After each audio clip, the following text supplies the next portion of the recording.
আগামী ৯ অক্টোবর হংকংয়ের বিপক্ষে গুরুত্বপূর্ণ আন্তর্জাতিক ম্যাচে মাঠে নামতে যাচ্ছে বাংলাদেশ জাতীয় ফুটবল দল। বাংলাদেশ সময় রাত ৮টায় শুরু হতে যাওয়া এই ম্যাচকে সামনে রেখে ব্যাপক প্রস্তুতি গ্রহণ করছে লাল সবুজ ফুটবল দল। এবারের স্কোয়াড নির্বাচনে বেশ কড়াকড়ি এবং রদবদলের ইঙ্গিত দিচ্ছে দেশের ফুটবলের সর্বোচ্চ নিয়ন্ত্রক সংস্থা বাফুফে।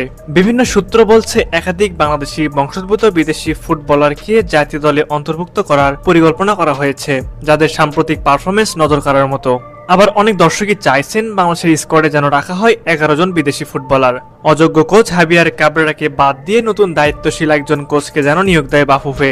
তারপর সেই কোচের আন্ডারে খেলবে 11 জন বাংলাদেশি বংশোদ্ভূত ফুটবলার, এমনটা আশা করছেন দেশের বেশিরভাগ ফুটবল সমর্থকরা। এশিয়ান কাপ বাছাইয়ের হংকং ম্যাচে 11 জন নাকি তার চেয়ে কম সংখ্যক বিদেশি খেলতে পারবে, চলুন সেই বিষয়ে কথা বলি। English footballer Hamza Chowdhury, Canadian footballer Samit Som ও ইতালিয়ান ফাহমিদুল ইসলাম তারা লাল সবুজের হয়ে খেলবে, এটা মোটামুটি নিশ্চিত।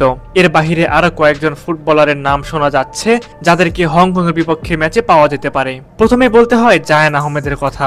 যুক্তরাষ্ট্র প্রবাসী এই ডিফেন্ডার ইতিমধ্যেই বাংলাদেশ অনূর্ধ্ব-23 দলের হয়ে অসাধারণ পারফরমেন্স করে নিজেকে প্রমাণ করেছেন। প্রতিটি ম্যাচেই তার ডিফেন্সিভ পজিশনে একক আধিপত্য ছিল চোখে পড়ার মতো। দেশপ্রেমে উদ্বুদ্ধ হয়ে লাল সবুজের জার্সি গায়ে পরা এই তরুণকে নিয়ে আশাবাদী জাতীয় দলের কোচিং স্টাফ সহ ফুটবল প্রেমীরাও। হংকং এর বিপক্ষে ম্যাচে তার জায়গা পাওয়ার সম্ভাবনা প্রবল বলে জানা যাচ্ছে। অন্যদিকে মিডফিল্ডে শক্তি বাড়াতে দলের সাথে যুক্ত হতে পারেন কিউবা মিচেল। ইংল্যান্ডের ক্লাব সান্ডারল্যান্ড থেকে সদ্যই বসুন্ধরা কিংসে যোগ দেওয়া এই মিডফিল্ডার ক্লাব ফুটবলে নিজেকে প্রমাণ করেছেন দুর্দান্তভাবে।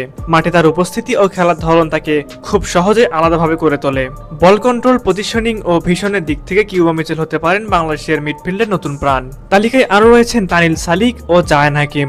তানিল সালিক বর্তমানে ইংলিশ ক্লাব স্টিভেনস এফসি নিয়মিত সদস্য এবং বাংলাদেশ অনূর্ধ্ব-23 দলের হয়ে খেলেছেন সম্প্রতি। অ্যাটাকিং মিডফিল্ডে তার আধিপত্যপূর্ণ খেলা ম্যাচ জুড়ে থাকে লক্ষণীয়। তার দ্রুতগতি, বল কন্ট্রোল ও খেলার মগজজাত পরিকল্পনা দলের জন্য হতে পারে অতিরিক্ত অ্যাডভান্টেজ।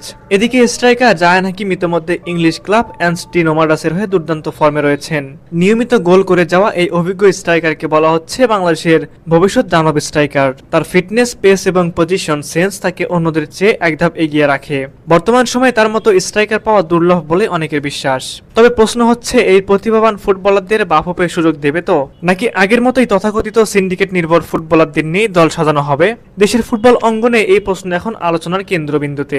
ফুটবল ভক্তরা চাইছেন যোগ্য এবং ফর্মে থাকা খেলোয়াড়দেরই যেন ন্যাশনাল টিমে জায়গা দেওয়া হয়, কারণ সামনে যে ম্যাচটি অপেক্ষা করছে এটি নিছকই আরেকটি আন্তর্জাতিক ম্যাচ নয়, বরং দেশের ফুটবলের আত্মবিশ্বাস ফিরে পাওয়ার একটি বড় সুযোগ। সব মিলিয়ে আসন্ন হংকং ম্যাচকে সামনে রেখে বাফুফের চলমান প্রস্তুতি এবং বিদেশি বংশোদ্ভূত তরুণ ফুটবলারদের সম্ভাব্য অন্তর্ভুক্তি নতুন করে আসার আলো দেখাচ্ছে দেশের ফুটবলে।